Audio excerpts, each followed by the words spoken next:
And welcome to the 3-point review. We're going to give you 3 points that we've been looking at over the week, think we want to talk about with you. Some maybe something controversial, maybe specific players like today we're going to be talking about. So I'm just going to jump straight into it. What's your first point you'd like to discuss, Mr. Naya? Now, I want to talk about Kylian Mbappe. And I want to talk about the fact that he's very quietly been having one of the best seasons in Europe. Oh, wow. For us, as Premier League fans, we don't watch La Liga. We don't watch every Real Madrid game. And like most fans, we catch the big ones. We catch the Champions League games if they make the finals of competitions, whenever they play Barcelona. These are the kind of games you watch. So in these games, it's important for your best players to show up. Now, we've seen Bellingham turn up for them many times. He helped them beat City in the first leg. But the second leg against City, Real Madrid won 3-1. But the star of the show was Kylian Mbappe. Yeah. And it wasn't just his hat-trick, which was world-class. It was his style of play and how he fit into that front three. Because we've had worries in the past of him not tracking back, not having the work rate, not being able to fit in with Vinny, Rodrigo, and Bellingham. But it looks like they found the balance now with those four. Bellingham's even come out and said Rodrigo's actually the most gifted out of them. Yeah, I saw that. Which is insane, but it's always the most gifted player that has to be the that has to sacrifice a bit. Like Rooney. Rooney did for Ronaldo. Because they're a catalyst for the other players in the team. They always, always the bridesmaid. Oh, yes. Never the bride. Yes. But, they know their role. These players, Rodrigo, I think, is a great player, but Mbappe doing the work, knowing the runs, understanding that when Bellingham has the ball, he needs to be here. When Vinny has the ball, he needs to be there. Yeah. It worked. And can we just talk about that second goal? But the confidence in his finishing is ridiculous. And one thing as well that I wanted just to quickly say is for anybody saying that Mbappe was not a big game player, bro, like World Cup final, like Champions League knockout game against City. Yeah. Like these are big, big games and he's dropping hat tricks. Yeah. He's dropping like ridiculous finishes. And that one on Gvardiol, just supposedly one of the best defenders in the Premier League. Sent him back to not even Croatia. He sent him back to Yugoslavia, man. This guy went back to where he was born. Mbappe, honestly, and I love the near post finish, man. Yeah. I feel like it's not utilized enough by strikers. Try to go far post, make it look nice. Just smash it near post. I actually also think he's a really good striker of the ball. Yep. Like, you don't find a lot of number 9s nowadays. Well, he's not really a number 9, is he? He can do both, left and number 9. Yeah. But you don't find many players nowadays who actually have a proper good strike on the ball. But every time he connects, it's like it's going 120 miles an hour. Yeah. Every time. And the keeper's got no chance, especially after he sat down Gvardiol like that. The confidence is sky high. He's just going to put his boot through it. Literally. I mean, that second goal was insane. And the third goal, to get it on the edge of the box and slot it with your weak foot. That was ridiculous. And that was driven, like, it wasn't even bouncing. It was like gliding across the grass. Yeah, man. It was lovely. Honestly. And you've got a lob for the first goal, crazy skill for the second goal, and weak foot outside. Like, that's the striker. That's the complete striker. That's the Mbappe that Real Madrid signed. Yeah. That's 27 goals this year.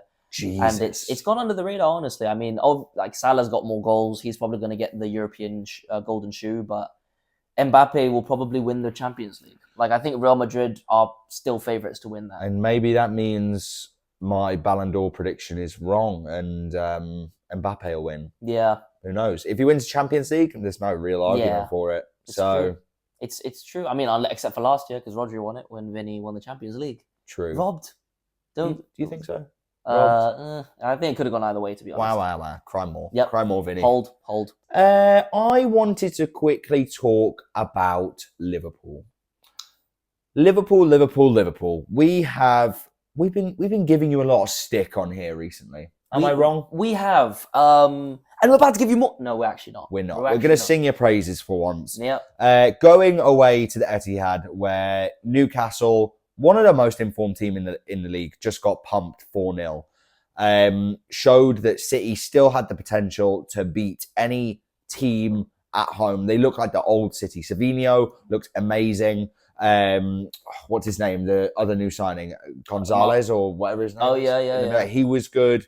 Marmoush was obviously hat-trick hero. Yeah. They look like the old free-flowing City again. Yeah.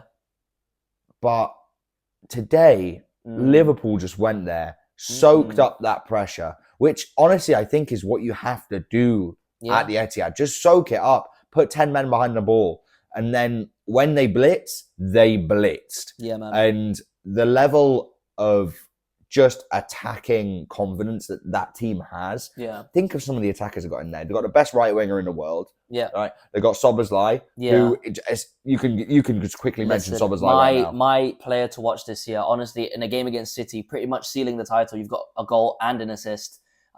He everything in that team goes through him. He's the midfield general. You know, McAllister's very good at kind of holding the ball, distributing it when needed. But Szoboszlai is that driving force, that box-to-box midfielder. Yeah. He's got Gravenberch behind him. I think that whole Liverpool squad is so well structured. Everyone's got their roles, but Szoboszlai has stepped his game up another level this season. I don't love to see it, but I do like to see that I'm right. It's true. So yeah. I mean, that Liverpool team, honestly, you got Diaz on the left. Gakpo when he's fit, I think, is also a threat. The only thing is, I think they need to get rid of Nunez because, good lord, that brother stinks. He stinks of shit. He's just not a good player, I don't think. Literally smelly. Oh, Liverpool drew with Villa. We didn't even talk about that. I guess we can mention it now. Yeah, we can talk about it now. They've had a good season. Hold on. We just gave them a load of credit. Now we're going to talk about how they drew to Villa. No. Hold on. This Villa game, right? Liverpool, I don't think they played badly, but I think if Nunez puts that away, they win. Yeah. It's very simple. Yeah. And they should have won that game through that. But I just don't think it's good enough. You know, I think it's time to cut your losses. You're building something special at Liverpool. So it's time to get rid of the deadweight. That's Nunez. That's Trent, apparently. Yeah. I generally think, what's his name? Connor Bradley. Good right back. He can defend as well. Yeah. You know? Yeah, no, he was been a player to watch for a while this and the end of last season. Yeah. I remember. Honestly, unheard of. And the reason we forgot about the draw is because it really doesn't mean anything. Not really. I mean, they're so confidently ahead of everybody in the league. It's like, do you think they're going to, even if they did slow down, does it make a difference? Like, I think we can say now, have Liverpool won the league already? Yeah. 11 points clear with 11 games to go. Obviously, we're at the end of February now. Yeah, I mean, that's a lot of points to be ahead at the end of February. It will take a major fuck up, which we've only seen a handful of, at this point, we've only seen it once or twice. I think Arsenal did it once, and I think we did it once. We lost on goal difference. So it's very rare in like 30 plus years of the Premier League. I mean, it would be funny to see, but like if Liverpool don't win it, Arsenal win it, and then Arsenal fans. But can you imagine? I just delete Twitter. Yeah. I just delete Twitter if Arsenal won the league. I would throw my phone into the river. I'd burn it with acid. Yeah. To be honest. Completely understandable. Yeah. But yeah, Liverpool fans, listen. What we say now is only going to be said now because whenever you guys slip up the rest of the season, we'll be on you. On your heads, yeah. Fair play. You've done well this season. Enjoy your 20th Premier League title. Who is the best striker in the world, in your opinion? There's obviously a few you could choose from. Yep. You know, you got Erling Haaland. Of course. Obviously. Of course. People are saying Gyökeres is going to be the next big striker. Alexander Isak is the best striker in the world. Bit of this? Thinks it's Mbappe? Bit of this? I have not seen a complete forward like this in a long time. The confidence that he has, and we've done this before on a touchliner. We've talked about how good he is. Yep. But today, they went 1-0 down at home, and you needed a player to show up. Isak does everything on the pitch. He drops back, he defends, he picks up the ball in midfield, he can take it on his front foot and turn a player, he can back up into defenders, he can shoot, he can head, he can do everything, he can pass the ball. And his link with Murphy at the moment is just, it's brilliant. They have to keep playing together for the rest of the season, I think. Murphy being the catalyst, bringing the best out of Isak, I think. Honestly, I think he's the best striker in the world. And I think that, obviously, he's now second top scorer in the Premier League. Joint 19, same as Haaland. The most goals for a Swedish player ever in the Premier League as well. That is on mental. top of some Ibrahimovic. Insane players. Yeah. He is a world-class player. And, you know, I think it's so it's such an asset to have a player where you don't actually need to create that many chances for them to score. Yeah. The only other player I think that, I mean, I'm not even going off stats, so just thinking the eye test, that doesn't need that many opportunities to score is Salah. Yeah. You know, because and Isak's only got a handful of goals less than him in a much worse Newcastle side. Newcastle fighting for the top four, Liverpool walking their way to a Premier League title. Yeah, 100%. I mean, if you stuck Isak in that Liverpool team, I think the league would just explode at that point, because Salah and Isak in the same team would be sickening. Oh, it'd be disgusting. It'd be absolutely disgusting. But luckily, for now, he's at Newcastle. 200 million price tag on his head top this summer.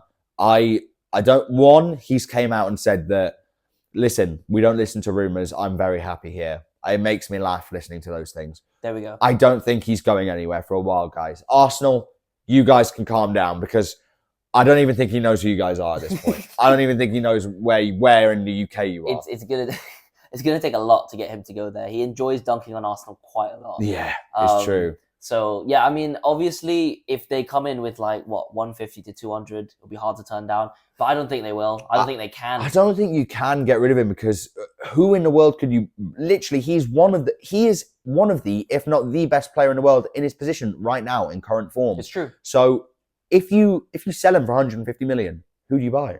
What, the third best? They're still not as good. They're not going to be anywhere near as beneficial for the team if we get rid of Isak instead of keeping him. We'd much rather keep him and build the team. He's what, 23, 24? Yeah. He's young. He's a young player. He is. He's got so many years left, and we should not milk him, but we should do everything we humanly can to keep Alexander Isak at the club. And try and win him titles, because that's what's going to keep him there. I mean, if you win this Carabao Cup this year, I think that's a marker. Guaranteed to stay. That's for a couple of years. That's like you could literally win that, put that in front of him and be like, yep, that's the first. Yeah. More's coming. The first in 60 years. And a lot of that is his doing. Like, he's been so excellent this year in cup competitions and the Premier League. He is honestly... I love him. I'm in love with him. He just needs to stay fit. Yeah. I think if the nightmare happens and he gets injured before the final, bro, but you know, think about it. I'm not even going to comment on that, because touchline curse is a real thing. But if he did get injured for whatever reason at any game, you know, we're in a big trouble. We've not even got the backup striker. Callum Wilson, such a bozo. He's your third top scorer in the Premier League. I know, and that shows the levels as to how much better Isak is than him. Do you know what I mean? Honestly. Isak's been here for, what is it, 2 seasons now. Yeah, this is his third, right? He's already our second top scorer and that shows how terrible our strikers have been in previous seasons. How terrible you guys were. Yes, it's like the standard of the club has gone so much higher now, and it's because of players like this, you know. And Saudi money. This honestly might be one of the key signings that sparked Newcastle into becoming 100%. Arguably, you know, a Champions League team consistently. We will see that in the next 3 years, 4 years. But he was the beginning of that. And I'm very happy we have him. Yeah, he's a statement signing, 100%. We're going to see, obviously, if he performs. If you win the Carabao Cup, which is only in a couple weeks. That's the end of 3 points. Do you want to sign us off? Yeah, thank you very much for watching. Like, comment, subscribe, share the TikToks. Like the TikToks, save the TikToks as well if you'd like. Please. Comment something hateful. We enjoy it, you know, because it shows how unlikable we are. Thank you very much for watching, and we'll see you in a bit. Peace.